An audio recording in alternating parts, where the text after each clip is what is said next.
Good morning, friends. Welcome to my YouTube channel, Civil Servant of Mankind.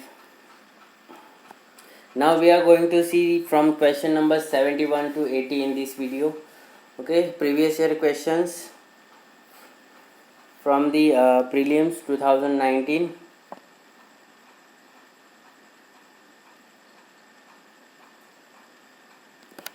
तो question number 71 is क्या है? Question number 71, the money multiplier in the economy increases with which one of the following. Okay, किससे होता है money multiplier? A, increase in the cash reserve ratio. B, increase in the banking habit of population. C, increase in the statutory liquidity ratio. D is increase in population of the country.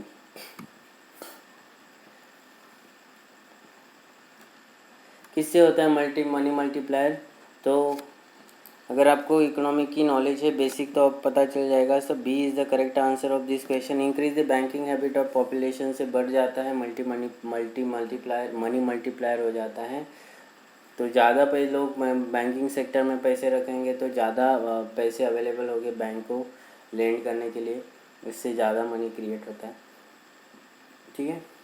So next question, question 72 है. In India extended producer responsibility was introduce as a important feature of which of the following. Okay, extended producer responsibility किससे under बनाई गई थी? That is for biomedical waste management and handling rule 1998, the recycle plastic manufacturing and usages rules 1999, C the E waste management and handling rule 2011, D the food safety and standard regulation 2011. किसके under किया गया था? तो सी is the correct answer. That is E waste management and handling rule 2011 के under बनाई गई थी, जो extended liability for extended producer responsibility, मतलब जो प्रोड्यूस करेगा उसको रिस्पॉन्सिबल पकड़ा जाएगा, मतलब रिस्पॉन्सिबिलिटी उसके ऊपर रखी जाएगी. तो okay, which is under the E waste management and handling rule 2011. ठीक है. Let's move on question 73. क्या है question 73? The economic cost of food grains to the Food Corporation of India is minimum support price and bonus if any paid to the farmers plus. A है transportation cost only, B है interest cost only, C है procurement incidentals and distribution cost, D procurement incidental and charge of godowns. किससे होगा बोला है? फटाफट बोलिए.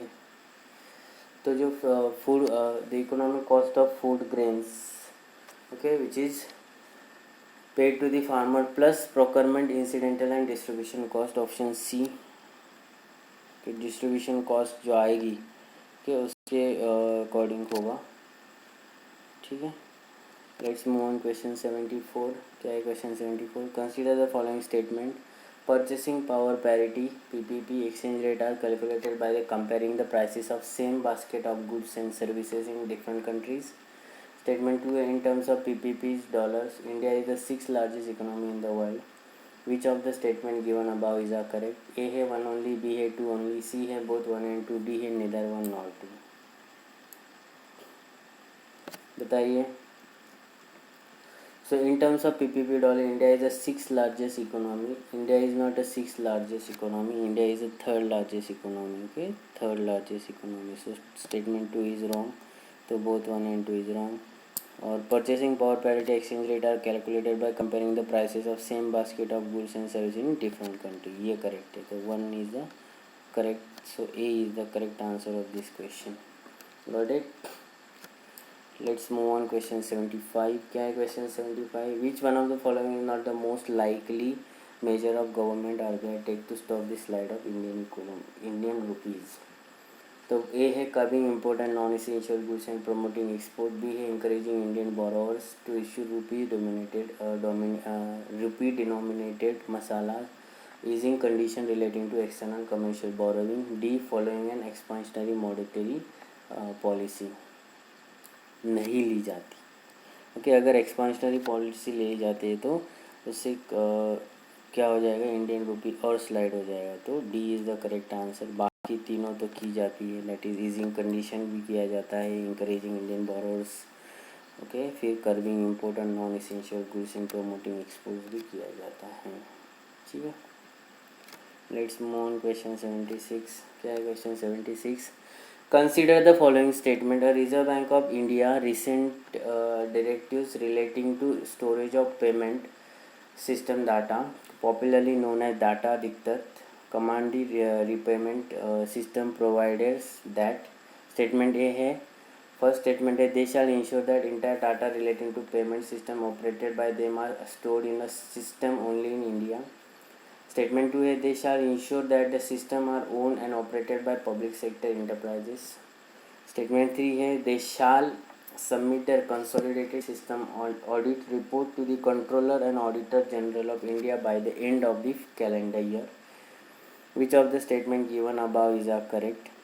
A है 1 ओनली, B है 1 and 2, C है 3 ओनली, D है 1 2 3। भाई यहाँ पे अपन लगाएंगे एलिमिनेशन मेथड।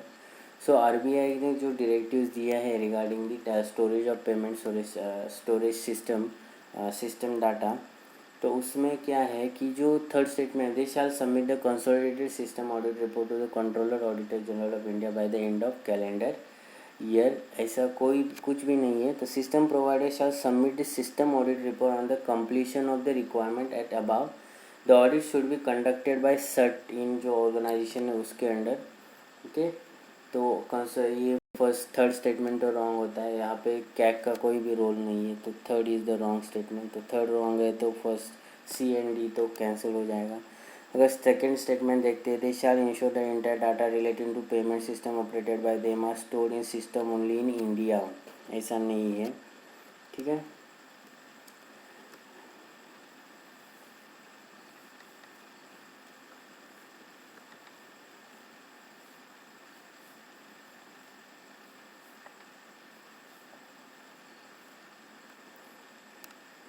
तो इसका आंसर है option A.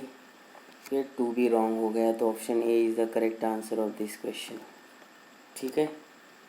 Got it? Okay, foreign country में भी रखा जा सकता है, सिर्फ इंडिया में ही नहीं, तो इसीलिए स्टेटमेंट जो 1 है वो 2 है वो रॉन्ग हो जाता है, सॉरी 2 रॉन्ग हो जाता है। तो ensure they shall ensure that the system are own and operated by public sector enterprises, ऐसा कुछ भी नहीं है। So A is the correct answer, और इसके लिए कंडीशन है फॉरेन कंट्री में रखने के लिए। तो ये option question statement 1 is correct, इसलिए option A is the correct answer, okay. Let's move on question 77। क्या है question 77? The service area approach was implemented under the purview of, okay. A है integrated rural development program, B है lead bank scheme, C है Mahatma Gandhi national rural employment guarantee scheme that is MG NREGA, D है national skill development mission. तो service area approach is implemented under the lead bank scheme, okay. Lead bank scheme के under वो किया जाता है, straight forward question है, ठीक है। Let's move on question 78। क्या है question 78? Consider the following statement, according to the Indian patent act, a biological process to create a seed can be patented in India. Second statement, in India there is no intellectual property appellate board. Third है, plant varieties are not eligible to be patented in India. Which of the statement given above is correct? A है 1 and 3, B है 2 and 3, C है 3 only and D है 1 2 3। तो अभी सभी option में 3 है, तो देखिए सभी ऑप्शन में 3 दिया है तो थर्ड तो करेक्ट होगा ही, राइट। थर्ड, अगर थर्ड करेक्ट है तो हम लोग फर्स्ट एंड सेकंड देखते हैं। According to Indian patent act, the biological process to create a seed can be patented in India. तो यहाँ पे under article 3J, exclude from patentability plant and animals in whole और any part thereof rather other than microorganisms but including seeds, varieties and species and essential biological process for production and propagation of plant and animals। तो 1 तो इसको exclude किया गया है, biological process को क्या किया, एक्सक्लूड किया गया है, इसीलिए 1 तो रॉन्ग हो गया। तो 1 रॉन्ग है तो A एंड D तो cancel. With third second statement क्या है, in India there is no intellectual property, yes there is है. The intellectual property appellate board was constituted in 15 September 15, 2003 by government of India. ठीक है, जो क्या करती है, जोग्राफिकल इंडिकेशंस प्रोवाइड करती है. और फिर ट्रेडमार्क, इंडियन ट्रेडमार्क एक्ट के अंडर 1990 में वो इस्टेब्लिश्ड है. सो 2 is the correct.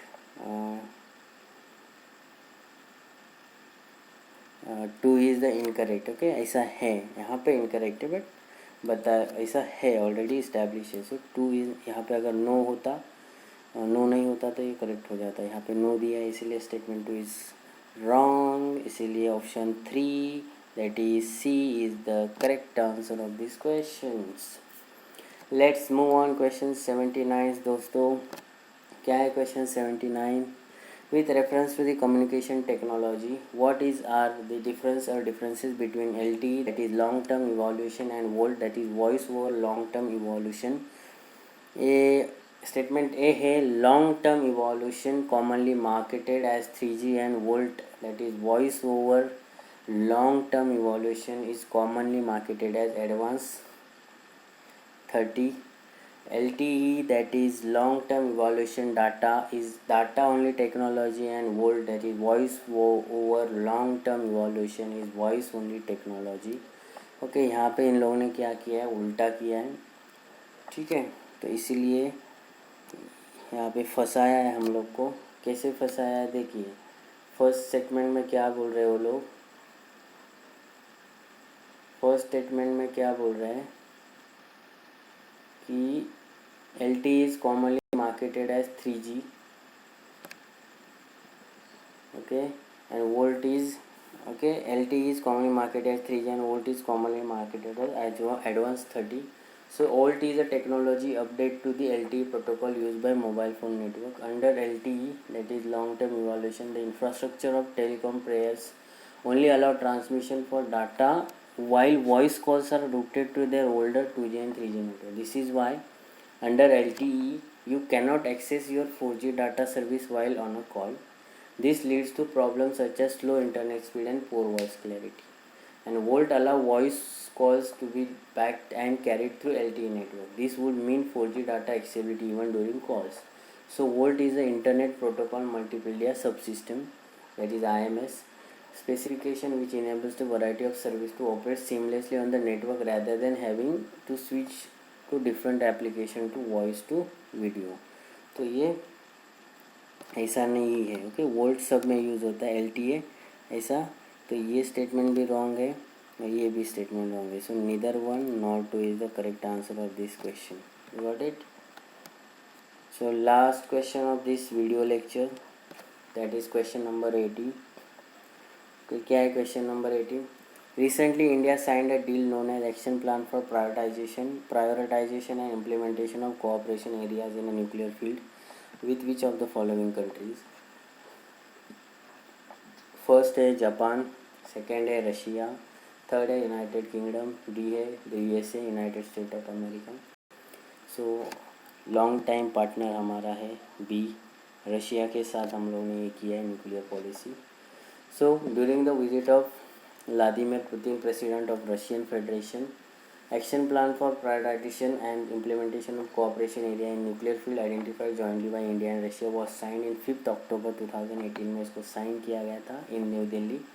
The two countries intend to develop a project of 6 nuclear power units of Russian design in new site in India, further enhance cooperation in the third country, and bring a new perspective nuclear technologies together with joint construction of nuclear power plants. Okay, तो Russia और India के बीच ये हुआ है deal, action plan for prioritisation and implementation of cooperation area in nuclear field. Got it?